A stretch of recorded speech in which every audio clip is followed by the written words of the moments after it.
কংগ্রেসের হয়ে লোকসভায় একটি মুলতবি প্রস্তাব জমা দিয়েছি।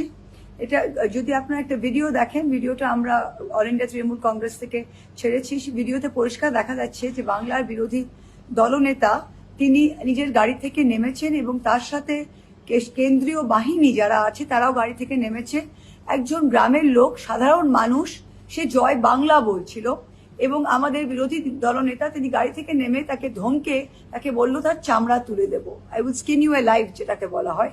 আর সেইখানে দেখা যাচ্ছে যে অমিত শাহের কেন্দ্রীয় বাহিনী, যার কাজ হচ্ছে বর্ডার, আমাদের সীমান্ত রক্ষা বাহিনী, যার কাজ হচ্ছে যে সারা ভারতবর্ষে কোনো ইনসিডেন্ট না হয়, সেই বাহিনী নিজের কাজ না করে সে একটি গ্রামের লোককে ধমকে তাকে ফিজিক্যালি সরিয়ে দিয়ে হচ্ছে আর ভয় দেখানো হচ্ছে।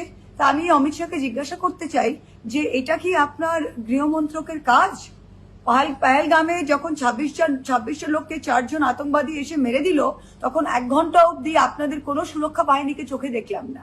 যখন আপনারা বলছি ইনফিল্ট্রেশন, তখন বর্ডারের কাজ বর্ডারটা দেখা, তখন কাউকে দেখা যাচ্ছে না। আর যখন আমাদের বাংলার বিরোধী দলনেতা গাড়ি থেকে নেমে একেবারে কাঁচা বাংলায় একটা গরিব মানুষকে, নিরস্ত্র মানুষকে তাকে ধরে বলছে যে I will skin you alive, তার চামড়া গুটিয়ে দেবো, তাতে আপনার বাহিনী তার মদত দিচ্ছে।